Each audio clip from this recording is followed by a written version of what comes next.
নমস্কাৰ বন্ধু বান্ধৱীসকল ভৱিষ্যতে এলপি আৰু ইউপিৰ শিক্ষক হ'ব খোজা প্ৰাৰ্থীসকলৰ কাৰণে এটা অত্যন্ত ভাল খবৰ কিয়নো এছচিআৰটি অধীনত যি ডিএলএড কোৰ্চৰ এডমিশ্যন হয় তাৰ কাৰণে যি পেট হয় প্ৰি এণ্ট্ৰি টেষ্টৰ কাৰণে ইতিমধ্যে নটিফিকেশ্যন প্ৰকাশ পাইছে আজিৰ পৰা অনলাইন আবেদন আৰম্ভ হৈছে গতিকে হায়াৰ ছেকেণ্ডেৰী 50% মাৰ্ক জেনেৰেল কেটেগৰীৰ কাৰণে লাগিব আৰু ৰিজাৰ্ভ কেটেগৰীৰ কাৰণে 45% হ'লেও হ'ব খালি ইয়াত অপশ্যনেল যিটো ছাবজেক্ট অৰ্থাৎ ফ'ৰ্থ ছাবজেক্টটো ইয়াত ধৰা নহয় গতিকে যোৱাকালি এই সম্পৰ্কত এটা ভিডিঅ' আপোনালোকক দিছিলোঁ আপোনালোকে ডেছক্ৰিপশ্যনত গৈ ভিডিঅ'টো চাই ল'ব কি কোৱালিফিকেশ্যন লাগিব গতিকে ডিএলএড কৰাৰ পিছত এলপি আৰু ইউপিত শিক্ষকতা কৰিব পাৰি আৰু এছচিআৰটিৰ যি ৰেগুলাৰ মোডৰ ডিএলএড কোৰ্চ 2 বছৰীয়া বিভিন্ন ধৰণৰ ডায়েটবিলাকত আৰু নৰ্মাল স্কুলবিলাকত আপোনালোকে ডিষ্ট্ৰিক্টৰ এডমিশ্যন ল'ব পাৰিব আৰু ইয়াৰ উপৰি প্ৰাইভেটতো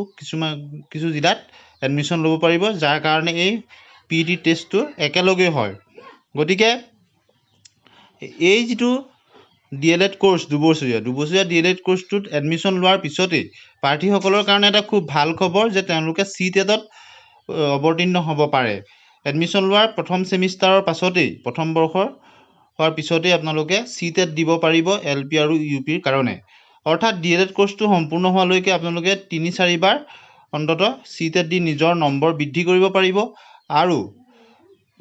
ডিএলএড উত্তীৰ্ণ হোৱাৰ পিছতেই চাকৰিৰ কাৰণে আবেদন কৰাৰ আপোনাৰ সুযোগ আহি যাব আৰু ইয়াৰ উপৰিও এছচিআৰটি অধীনত ৰেগুলাৰ মোডত ডিএলএড কোৰ্চ কৰিলে আপোনালোকে পিছত ইগনৰ অধীনত ডিষ্টেঞ্চ মোডত বিএড কোৰ্চ কৰাৰ সুযোগ পাব তাৰ কাৰণে আপোনালোকৰ ৰেগুলাৰ মোডত 2 বছৰীয়া ডিএলএড কোৰ্চ কৰাটো বাধ্যতামূলক গতিকে ভৱিষ্যতলৈ বিএড কৰাৰ এটা সুযোগ আপোনাৰ আহি যায় বিশেষতঃ চাকৰি পোৱাৰ পিছতো আপুনি ইগনৰ আণ্ডাৰত ডিষ্টেঞ্চ মোডত বিএড কৰিব পাৰিব যদি আপুনি এছচিআৰটিৰ অধীনত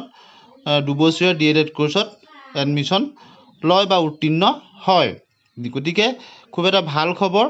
আৰু এডমিশ্যন লোৱাৰ পিছতেই আপুনি যিহেতু চিটেট দিব পাৰে কেইবাবাৰো উত্তীৰ্ণ হোৱালৈকে 2 বছৰীয়া কোৰ্চটো সম্পূৰ্ণ হোৱালৈকে কেইবাবাৰো দি আপোনাৰ নম্বৰ বৃদ্ধি কৰিব পাৰিব আৰু আপোনাৰ ডিএলএডৰ ডিগ্ৰী শেষ হোৱাৰ 2 বছৰ কমপ্লিট হোৱাৰ লগে লগেই আপুনি উত্তীৰ্ণ হোৱাৰ পিছতেই শিক্ষকতাৰ কাৰণে আপুনি আবেদন কৰাৰ এটা পূৰ্ণ সুযোগ আহিব গতিকে যিসকল ইচ্ছুক প্ৰাৰ্থীয়ে ডিএলএড কৰিম বুলি ভাবি আছিলে তেওঁলোকৰ কাৰণে এটা খুব ভাল খবৰ আপোনালোকে প্ৰি এণ্ট্ৰি টেষ্টৰ কাৰণে আজিৰ পৰা অনলাইন আবেদন আৰম্ভ হৈছে এছচিআৰটিৰ অফিচিয়েল ৱেবছাইটত গৈ আপোনালোকে আবেদন কৰিব পাৰিব গতিকে পলম নকৰি অতি সোনকালে আপোনালোকে অনলাইন কৰিব আৰু এই পেটৰ যি চিলেবাছ প্ৰি এণ্ট্ৰি টেষ্টৰ চিলেবাছো আপোনালোকে অফিচিয়েল ৱেবছাইটত গৈ আপোনালোকে ডাউনলোড কৰি ল'ব পাৰিব আৰু বিভিন্ন ধৰণৰ ৰেফাৰেঞ্চ বুকো পাই যায় প্ৰি এণ্ট্ৰি টেষ্টৰ কাৰণে সেইবিলাকৰ সহায় লৈ যথেষ্ট ভাল নম্বৰ পালে আপোনাৰ চিট পোৱাৰ সুযোগ বাঢ়ি